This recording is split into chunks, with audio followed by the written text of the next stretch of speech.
Hello friend, आपका इस सवाल में स्वागत है।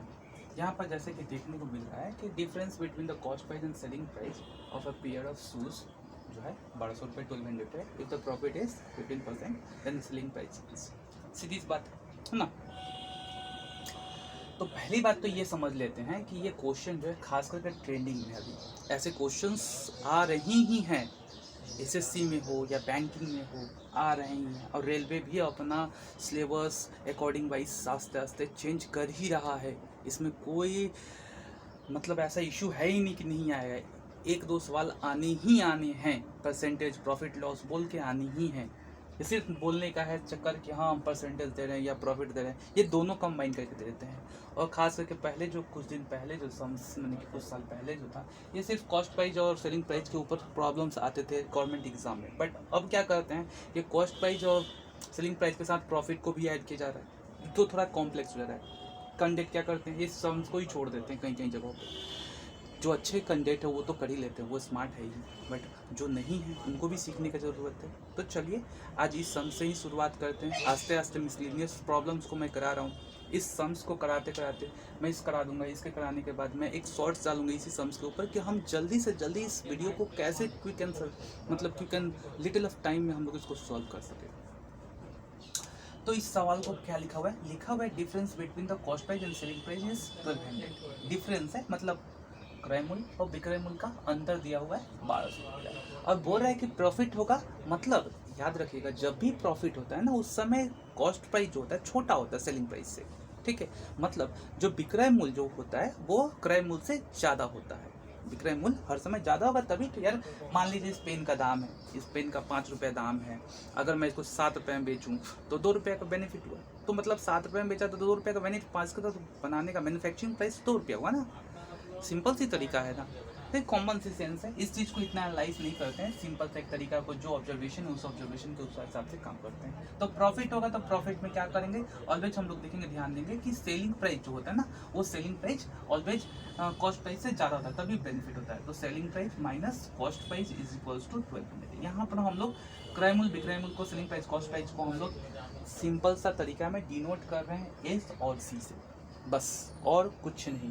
इससे ज़्यादा आप लिखिएगा कॉस्ट प्राइस सेलिंग प्राइस, आपका समय का वेस्टेज होगा। आपके पास 100 सम्स बनाने के लिए मात्र आपको 30 सेकेंड से भी कम समय मिलते हैं हर कंपटीशन एग्जाम में। यार समझ सकते हो, कहीं भी जाओगे 100 क्वेश्चन अवेलेबल है और समय कितना है 60 मिनट्स।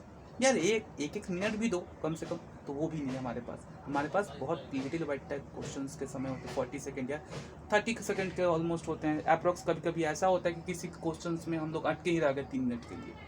तो वैसे क्वेश्चंस को पकड़ कर कोई फ़ायदा नहीं है। तो कुछ ट्रिक एंड ट्रिक्स सीखते हैं, उसमें ज़्यादा मैनिपुलेट होने की ज़रूरत नहीं है। एस और सी की वैल्यू जो है 1200 है और प्रॉफिट हो रहे हैं 15%। तो मान लेते हैं कॉस्ट प्राइस जो है 100 रुपया है, मान लेते हैं कॉस्ट प्राइस 100 रुपया है, तभी तो प्रॉफिट कितना हो रहा है 15% का हो रहा है। अगर मतलब ये समझ लेते हैं कि जो 15% जो था ये 100 हो गया, मतलब ये क्या था, कॉस्ट प्राइस 100 था, ठीक है।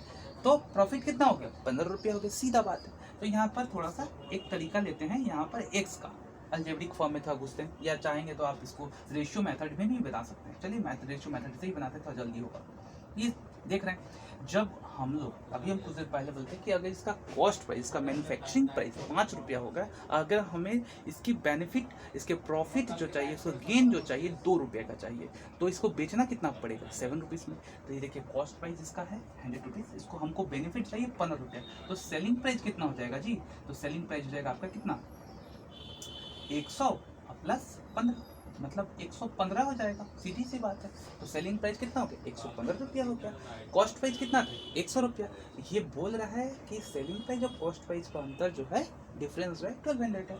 सिंपल सा क्वेश्चन के बाद को सिंपल सा तरीके मिलेंगे, ज़्यादा उसको हवा में नहीं उड़ाएंगे। अब सिंपल सा तरीका को सॉल्व करते हैं, हम ज़्यादा डिस्क्राइब नहीं करेंगे क्योंकि हम लोग क्लासरूम में बैठे नहीं हैं जो 10 या 9 क्लास के हम लोग एक एक लाइन लिख कर करेंगे, इतना सारा समय नहीं रहता है, ये बात समझिएगा आप लोग, ठीक है। जितना हो सके वीडियो को देखिए, देखने के बाद जितना बार समझ में नहीं आए कॉपी पर लिखिए, लिख कर उसको प्रैक्टिस कीजिए, समझ में आएगा। अभी नहीं तो कुछ देर बाद समझ में पर आएगा। अगर इस चीज़ को अभी नहीं समझिएगा तो बाद में बहुत ज़्यादा प्रॉब्लम होने वाली है, ठीक है। तो ये एस की जो वैल्यू है 115 है, ठीक है, और सी की जो वैल्यू 100 है। इसकी यूनिट की वैल्यू कितने 1200 रुपये, ये मान लेते हैं 1200। तो सिंपल से इसका 15 हो गया, इसको माइनस करेंगे तो 1 यूनिट का वैल्यू कितना होगा ये पहले देखते हैं। तो 1200 बाई 15 मतलब कितना होगा 80 होगा। अब काउंट करके काट कुट कर देखिए, काट कर दे, चलिए काट देते हैं। 1200 और 15 तो कितना हो जाएगा 5 3 5 जा 12 एंड 480। तो 1 यूनिट का प्राइस हो गया आपका 80, माने कि 1 यूनिट होगा 80 के बराबर। तो मेरे पास कितना ही यूनिट है इसका 115 यूनिट है। तो इसको 115 यूनिट है तो इसको 1 से मल्टीप्लाई कीजिए ना जी, सॉरी 1 यूनिट है, 1 यूनिट के बराबर कितना हो जाएगा 80। तो हो जाएगा 8 40 2 9 कितना हो जाएगा 9200 होगा। That means 9200 option number B हो रहा है। इसके अगेंस्ट में ये तो मैं रेशियो मेथड पे बना दिया, रेशियो मेथड पे बना दिया। आई होप सो आपको समझ में आया होगा कि नहीं होगा मुझे तो पता नहीं है, बट मैं अगर इस रेशियो मेथड पे बना रहा है तो जब मैं ये चीज़ बना दिया 1800 जो 115 जो है इसका वैल्यू 9200 हो रहा है, मतलब हमारा ये 115 किसका था सेलिंग प्राइस का था। सेलिंग प्राइस टोटल कितना हुआ 9200 रुपीज़ हुआ, सिंपल सा। तो इस सिंपल से तरीकों को और सिंपल अलजेब्रिक फॉर्म में को बना कर देखते हैं। ये तो था आपका रेशियो फॉर्म में, अलजेब्रिक फॉर्म में भी बना कर देख लेते हैं। तो मान लेते हैं इस तरीके को ऐसे, यहाँ तक आपको ज़रूरत लगे तो आप क्या करो स्क्रीनशॉट कर लो, नोट कर लो। देखो स्क्रीनशॉट करने का कोई फ़ायदा नहीं है, मोबाइल की चीज़ें मोबाइल में ही रह जाएगी, कभी भी ब्रेन में आएगा नहीं। टेक्नोलॉजी प्रोवाइड किया गया है तो आप पढ़ो, सही बात है, बट ये नहीं कि उस चीज़ को आप मोबाइल में ही छोड़ दो, ठीक है, उसे बाहर निकालो, अपने ब्रेन में डालो उसको, ठीक है। तो इस चीज़ को हम अलजेब्रिक फॉर्म में लेकर चलते हैं कि इसको कैसे सॉल्व करेंगे हम लोग। इसको यहाँ पर छोड़ देते हैं। यहाँ पर अगर हम लोग इसको काट देते थोड़ा तो कितना हो जाएगा, यहाँ पर देखेंगे तो कटेगा तो कितना हो जाएगा, चलो इतनी काटना ही नहीं है तो 15 हो जाएगा। अगर मान लेते हैं पी जो है आपका 15x है और सी हो गया 100x, ठीक है, 15x और 100x हो गया, ठीक है। अब जब 100x हो गया ये, तो इसको जो हम तो बोले थे कि इसका क्या बोले इसका s निकालना होगा, तो ये दोनों c और p क्या हो जाता है जुड़ जाता है, तो कितना हो जाएगा ये तो सबको पता है यार, इतना लिखने का बात ही क्या है। 100x और 15x को ऐड कीजिए ना जी, तो हो जाएगा 115, कितना हो जाएगा 115x हो जाएगा। सेलिंग प्राइस आपके इतने हो गए, सिंपल। अब सेलिंग प्राइस का वैल्यू आपके पास आ गया है, पुट कीजिए 115x माइनस सी का वैल्यू कितना है 100x है, डाल दीजिए, यहाँ कितना का 1200 हो जाएगा, ठीक है। अब यहाँ से सब्स्टिट्यूट कीजिएगा तो कितना होगा, सब्स्टिट्यूट कीजिएगा तो कितना हो जाएगा ये 15x हो जाएगा और 1200 हो जाएगा। तो x की वैल्यू क्या हो जाएगी 1200 बाई 15 हो जाएगी, दैट इज 80 के बराबर हो जाएगा। अब हमें क्या चाहिए सेलिंग प्राइस चाहिए, सिंपल यहाँ रख दो 115 इंटू 80 मल्टीप्लाई करो, हो जाएगा 9200, आपका आंसर बन गया, हो गया। आई होप सो आप लोगों को समझ में आया होगा दो मेथड, ठीक है। अगर रेशियो मेथड आपको नहीं समझ में आ रहा है तो आप ये अलजेब्रिक मेथड यूज़ करो, बट दोनों एक दूसरे के प्रोपोर्शनल है, एक दोनों ही सही है, कोई गलत नहीं है, ठीक है। आप जिसमें फ्रीक्वेंट हो, जिसमें आप कंफर्टेबल, उसी चीज़ को यूज़ करो।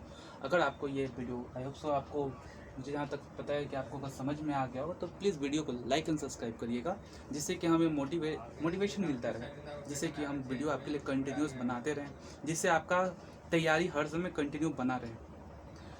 आप लोग हर चैनल से सीख रहे हो कुछ ना कुछ, हम कुछ मिसलिनियस इसलिए ला रहे हैं कि हर जगह पर ना बेसिक आपके पास अवेलेबल है, ठीक है।